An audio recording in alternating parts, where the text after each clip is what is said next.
Headlines 24 में आपका स्वागत है। मैं हूं शहाना खान। आइए शुरू करते हैं आज की हेडलाइंस के साथ। हाथरस केस में हाई कोर्ट ने पूछा, यदि वे अमीर लड़की होती तब भी क्या शव को इसी तरह जलाते। जॉनसन एंड जॉनसन ने बंद किया कोविड-19 वैक्सीन का ट्रायल, बताई ये वजह।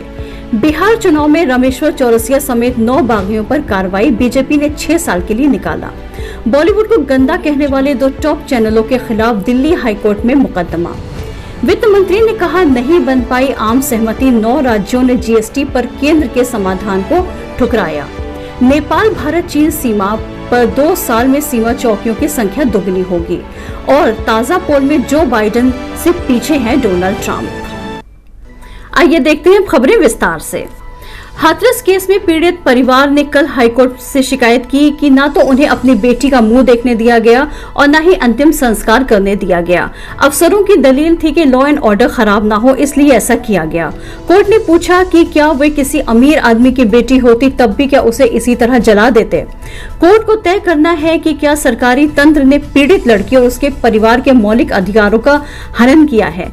अगली सुनवाई 2 नवंबर को होगी। हाथरस के पीड़ित परिवार के 5 लोग इलाहाबाद हाईकोर्ट की लखनऊ बेंच में पहुंचे। हाईकोर्ट ने पीड़ित लड़की को देर रात अंतिम संस्कार करने के मामले का खुद संज्ञान लेने की सुनवाई शुरू कर दी है। बिहार विधानसभा चुनाव का बिगुल बजने और टिकटों के ऐलान होने के साथ ही नेताओं के दल बदल बगावत करने का सिलसिला भी तेज हो गया है। भारतीय जनता पार्टी के कई नेताओं ने बगावत कर अन्य दलों के टिकट पर चुनाव मैदान में ताल ठोक दी है। ऐसे में मुश्किलें उत्पन्न कर रहे बागी नेताओं के खिलाफ कार्रवाई का सिलसिला भी शुरू हो गया है। बीजेपी ने ऐसे 9 नेताओं के खिलाफ कार्रवाई की है जो टिकट नहीं मिलने पर पार्टी से बगावत कर राष्ट्रीय जनतांत्रिक गठबंधन के उम्मीदवारों के खिलाफ चुनाव लड़ रहे हैं। बीजेपी ने इन 9 नेताओं को 6 साल के लिए पार्टी से निकाल दिया है।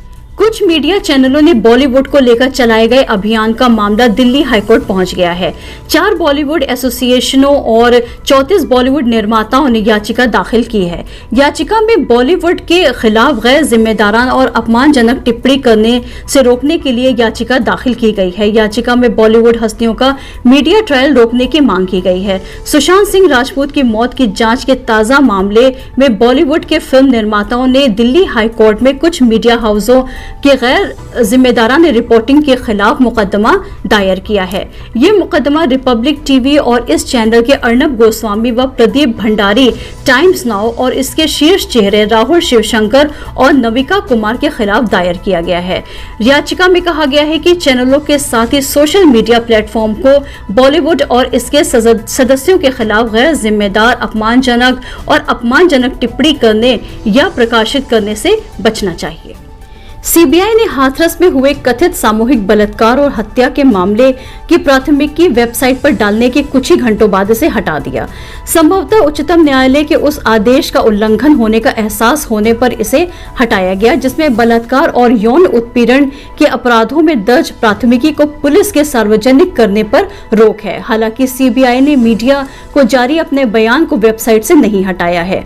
सूत्रों ने कहा है कि हाथरस मामले की प्राथमिकी में दर्ज पीड़िता के नाम को सफेद स्याही से छुपाया गया था, लेकिन बेवजह के विवाद से बचने के लिए इसे सार्वजनिक मंच से हटाने का निर्णय लिया गया है।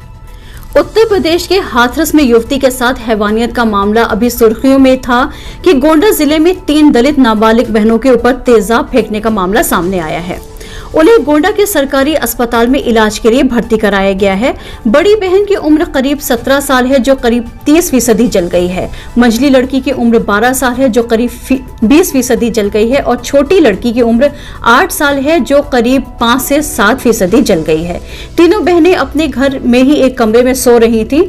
देर रात करीब 2 बजे तेजाब फेंकने वाला शख्स बाहर से छत के रास्ते घर में घुसा और तेजाब फेंककर भाग गया।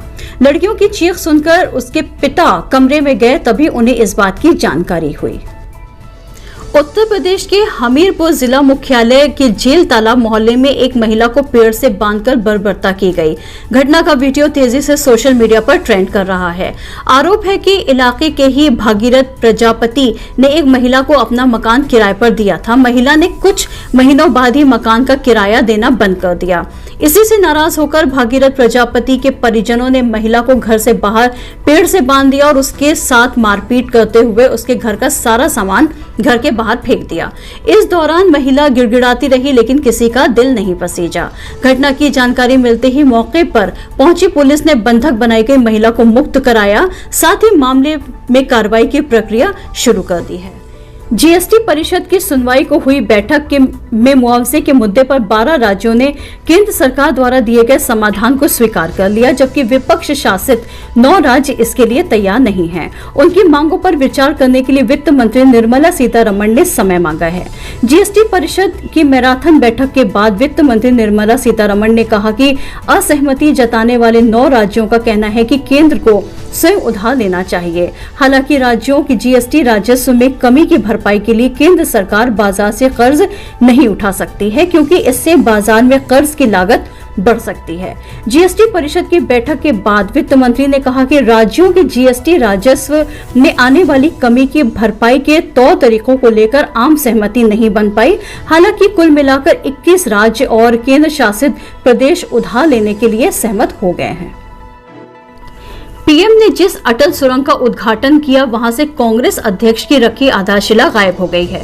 हिमाचल प्रदेश में कांग्रेस ने राज्य में अटल सुरंग से पार्टी प्रमुख सोनिया गांधी के उद्घाटन पट्टिका को कथित तौर पर हटाने के खिलाफ विरोध प्रदर्शन शुरू करने की धमकी दी है। रणनीतिक रूप से महत्वपूर्ण अटल सुरंग, जो मनाली को लाहौल स्पीति घाटी से जोड़ती है और लद्दाख में लेह तक यात्रा के समय को कम करके 5 घंटे तक करती है, का उद्घाटन 3 अक्टूबर को प्रधानमंत्री नरेंद्र मोदी द्वारा किया गया था। हिमाचल प्रदेश के कांग्रेस नेताओं ने आरोप लगाया है कि सोनिया गांधी के नाम की आधार पट्टिका को इसके उद्घाटन से पहले सुरंग से हटा दिया गया था।